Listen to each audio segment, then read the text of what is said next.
अच्छा, अगर हम फाइनेंशियल मैनेजमेंट की बात करें, मैं चाहूंगी पहले जो हमारे व्यूअर्स हैं आप उनको ये समझाएं कि बुनियादी तौर पर फाइनेंशियल मैनेजमेंट है क्या। देखिए, फाइनेंशियल जो वर्ड है ये तो बहुत बहुत वास्ट वर्ड है। इसके अंदर तो एक पूरी दुनिया समाई हुई है। मुख्तसर अगर इसको एक आम फहम लफ्ज़ जो इसका लोगों के दिमाग में समझ आया था पहले ही, वो है पैसा, वो है आपकी मनी, कि इसकी मैनेजमेंट क्या है। होता ही है कि अब कोई बच्चा ज़िंदगी में जब पैदा होता है, वो पहले दिन स्कूल जाना शुरू करता है, तो माँ बाप उसको या खुद या वो बच्चा सोचना शुरू करता है कि उसने क्या बनना है। अब वो बनने के लिए मैट्रिक करता है, एफएससी करता है, फिर कॉलेज यूनिवर्सिटी जाता है, फिर वो उसके बाद कहीं एक्सपीरियंस लेता है, फिर कहीं जॉब करता है। तो अल्टीमेटली जो उनका पहले दिन से गोल होता है ना, अच्छे स्कूल में दाखिल कराने का, अच्छी यूनिवर्सिटी में भेजने का, वो ये होता है कि ये अर्न कितना अच्छा करेगा। तो जो बॉटम लाइन आके सारे कैरियर्स के नीचे आती है ना, वो एक मनी का फैक्टर है। वो एक ऐसा फैक्टर है कि जो डिफ़ाइन कर देता है किसी का सक्सेस को और अनसक्सेस को। अगर एक बच्चा जो है वो बहुत लाइक था, बड़ा शार्प था, और वो कहीं आके अपनी ज़िंदगी में कोई ऐसी जॉब नहीं कर सका, या ऐसा काम नहीं कर सका, या ऐसा बिज़नेस नहीं कर सका जहाँ से वो बहुत ज़्यादा पैसे नहीं कमा सकता, तो उसका अगर IQ जीनियस लेवल न्यूटन से भी ज़्यादा है, तो वो बिल्कुल फेलियर तस्वर किया जाएगा, क्योंकि वो मनी अर्न नहीं कर सका। ये हमारी सोसाइटी का एक डायलेमा है इस टाइम। डायलेमा तो नहीं है, ये हकीकत है दुनिया की। तो जब ये इतना इंपॉर्टेंट फैक्टर है मनी, तो क्यों हम अपने बच्चों को, अपनी नौजवान नस्ल को, अपने कारोबारी तबके को, अपनी दोस्तों को, बहनों भाइयों को ये क्यों नहीं समझाते शुरू दिन से, जब वो पहली क्लास में जाते हैं, कि मनी को किस तरह मैनेज करना है। ये एक ऐसा सब्जेक्ट है जो मेरा ख्याल है कि पाकिस्तान में ज़्यादा डिस्कस नहीं किया जाता। आई डोंट नो कि ये इसको इम्पोर्टेंट नहीं समझा जाता। हालांकि बॉटम लाइन यही है कि यही सक्सेस का एक वाहिद आप जो आज के दौर में एक बेंचमार्क है, कि जहां आप ये डिटरमिन कर सकते हैं कि किसी बंदे ने अपनी एजुकेशन से, अपनी पढ़ाई से, अपनी स्पोर्ट्समैनशिप से, अपने बिजनेस एक्यूमेंट से कितना ज़्यादा सक्सेस हासिल किया, उसको आप मेजर कर सकते हैं, तो वो मनी मैटर में कर सकते हैं। और वो मनी की मैनेजमेंट ही उनको जो है ना, वो एवरीथिंग दैट मैटर्स। अच्छा, हम बिल्कुल स्टार्ट से स्टार्ट करते हैं। आपने जैसे स्टूडेंट्स की बात की है कि पेरेंट्स बच्चों पे इन्वेस्ट करते हैं कि बच्चा बड़ा होकर कुछ बनेगा, पैसा कमाएगा, तो हम वहीं से मेरा ख्याल है स्टार्ट कर लेते हैं। पेरेंट्स जब बच्चों पे इन्वेस्ट करते हैं in their education without knowing कि बच्चा इसमें आगे कुछ अर्न कर पाएगा या नहीं कर पाएगा, एंड देयर आर मिलियंस जो कि मिलियंस इन्वेस्ट भी करते हैं अपने बच्चों पे, डॉक्टर बन जाते हैं, इंजीनियर बन जाते हैं, बच्चों की मेंटल स्टेट या फिर उनकी पर्सनालिटी उस ऑक्यूपेशन को, उस प्रोफेशन को कोप नहीं कर पाती है, and then they start from a new thing, और वो सब कुछ जीरो या स्टार्ट से स्टार्ट करते हैं। तो वहाँ पर आप पेरेंट्स को क्या गाइड करना चाहेंगे? ये भी एक फाइनेंशियल मेरा ख्याल है मैनेजमेंट वाली सिचुएशन क्रिएट हो जाती है कि अगर वो फाइनेंशियली राइट डिसीजन लें तो वो बहुत कुछ और भी तो कर सकते हैं। ज़रूरी तो नहीं है कि वो बच्चे को एक सर्टेन डिग्री ही लेकर दें। देखें, बच्चा मेरे ख्याल से तो एक बिल्कुल क्लीन स्लेट की तरह होता है। उसको इतना ज़्यादा अपने मुतालिक फ़हम नहीं होता जब वो पहली, दूसरी, 10वीं क्लास तक भी पहुंचता है। तो हमारे पास तो पाकिस्तान में बड़ी आसानी है कि एक, दो, तीन ही ज़्यादा स्ट्रीम्स ज़्यादा नहीं है। एक साइंसेस की है, एक जहाँ पर आर्ट्स की स्ट्रीम्स हैं। तो अपने बच्चे को आप मैट्रिक से जज कर सकते हैं। बच्चा भी अपने आप को जज कर सकता है, वो किस तरह परफॉर्म कर रहा था through out this 10 years. 10 years very long time है जज करने के लिए बच्चे को। अगर आप पेरेंट के तौर पर उसको देख रहे हैं कि ये इसका रुझान किस तरफ है, अगर वो शार्प है साइंसेस में जा सकता है, अगर वो शार्प नहीं है तो आर्ट्स में जा सकता है।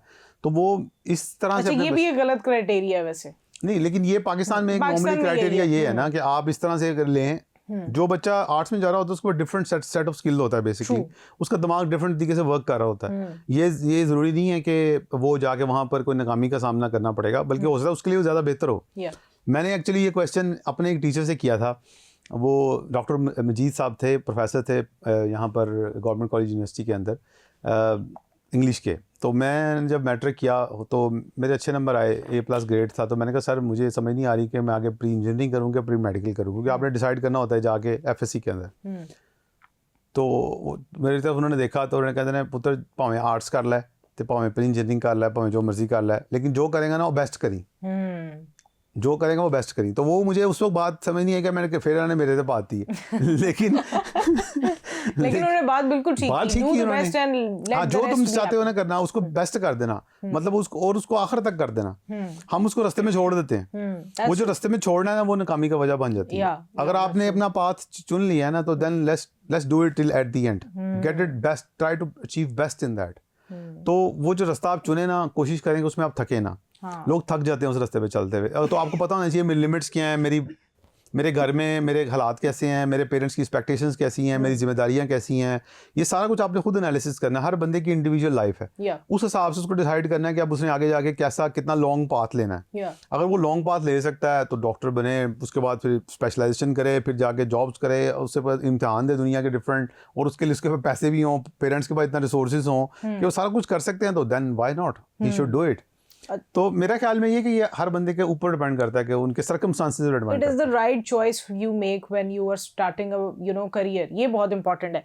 अच्छा, करियर डिसाइड हो गया, अब हम पढ़ लिख गए हैं, यूनिवर्सिटी से आ गए हैं बाहर, अब यूनिवर्सिटी से हम बाहर आए हैं तो हमें ये नहीं पता कि हमें नौकरी मिली है, तो अब उस नौकरी का जाहिर है जो स्टार्टिंग में आपको जो भी सैलरी मिलती है, जो स्टिपेंड्स होते हैं वो बहुत कम होते हैं। लेकिन हम अपनी डिग्रीज़ को अगर पाकिस्तान में देखें तो माँ बाप भी ये सोच रहे होते हैं कि हमने मिलियंस लगा कर एक डिग्री बच्चे को लेकर दी है। अगर एक आम प्राइवेट यूनिवर्सिटी से बीबीए की भी डिग्री ली जा रही होगी तो वो 10-15 लाख रुपए से कम की नहीं है। तो अगर कोई 20-25 लाख लगा कर अपने बच्चे को ग्रेजुएशन करवा रहा है और उनके बच्चे को अनपेड इंटर्नशिप्स या फिर 10-20 हज़ार की जो जॉब्स मिलती हैं, वो करते हुए वो अपने माइंड में फाइनेंशियल मैनेजमेंट के पॉइंट को किस तरह से रखें कि आगे तरक्की किस तरह से हो सकती है, उस टाइम के जो फाइनेंसेस हैं उनके साथ कैसे कोप करें। अच्छा, ये ना एक बड़ा एक पाकिस्तान के अंदर इशू है कि जो बच्चा आपका एवरेज यहाँ पढ़ता है वो 10 साल उसके हैं उसके स्कूलिंग के, देन उसके बाद 2 साल एफएससी के हैं, उसके बाद उसके 4 साल ग्रेजुएशन के हैं, 2 साल फिर मास्टर्स के हैं, तो तकरीबन को 18 साल वो पढ़ रहा होता है। 18 साल आप अगर एवरेज लगाएं तो एक बच्चा मिनिमम भी 20,000 से 25,000 रुपया कॉस्ट कर रहा होता है पेरेंट्स को। वो 25,000 रुपया हर महीने उस बच्चे के लिए 18 साल तक खर्चते रहते हैं कि वो उसको उसके बाद वो जो फारग होता है आज के दिन में, तो वो जो जॉब पे जाता है वो 50,000 रुपये की जॉब पे जाता है या मैक्सिमम लाख की जॉब पे जाता है। इससे ज़्यादा तो मार्केट में जॉब अवेलेबल ही नहीं है स्टार्टिंग कहीं पर भी। ये तो स्टार्टिंग भी आपने बहुत ज़्यादा बता दी है। हाँ, तो 50,000 की वो अगर जॉब पे जा रहा है जिसके पेरेंट्स 25,000 रुपये हर महीने खर्च रहे थे पिछले 18 साल से, तो वो जो उसके ये जो मैथ्स है ना, ये इक्वेशन काम नहीं कर रही यहाँ पे। इसका मतलब है देयर इज समथिंग रॉन्ग। मैंने अभी पिछले दिनों में आदम जी इंश्योरेंस की एक प्रोडक्ट पढ़ी जिसमें उन्होंने कहा कि अगर अब आप 25,000 रुपया हर महीने देते जाएँ 18 साल तक, तो अगले 40 साल तक हम आपको 2 लाख रुपए महीना देंगे, हर महीने 2 लाख। 25 साल? हाँ जी, आप उनको 18 साल, आदम जी इंश्योरेंस कहती है कि आप हमें 25,000 रुपये महीना दें 18 साल तक, और हम आपको अगले 40 साल तक 2 लाख रुपए महीना देंगे, और उसके बाद आपको 40 साल के बाद 2 करोड़ रुपये भी इकट्ठा देंगे। Very nice. तो वो ये फाइनेंशियल मैनेजमेंट, ये आपको आपने एक्चुअली जो इन्वेस्टमेंट की है बच्चे के ऊपर वो भी नहीं है सोच के कि जितने पैसे वो एक्चुअली अर्न करने जा रहा है क्या वो ये उसको भी सब्स्टिट्यूट करेगा जो मैं इस पे लगा रहा हूँ। That's true. तो ये तो यहीं से थोड़ी सी कैलकुलेशन गलत हो जाती है। अच्छा, उसके बाद ये होता है कि जब वो बच्चा आ जाता है किसी तरह, चले वो 50,000 की नौकरी शुरू कर देता है, अब उसे तब भी नहीं पता होता कि ये जो मैं 1 लाख रुपया कमा रहा हूँ, 50,000 कमा रहा हूँ, इसको मैंने क्या करना है, अब मैंने इसको कैसे मैनेज करना है। वो करता क्या है कि वो स्पेंड करता है, अगर कुछ सेविंग हो जाए तो सोचता है कि यार इसको मैं सेव कर लूँ। सेविंग भी किसी चीज पे स्पेंड करने के लिए करता है। असल में होना ये चाहिए कि आपको जो अर्निंग है आप पहले उसमें से सेविंग निकालें और बाद में उसके अंदर स्पेंड करें।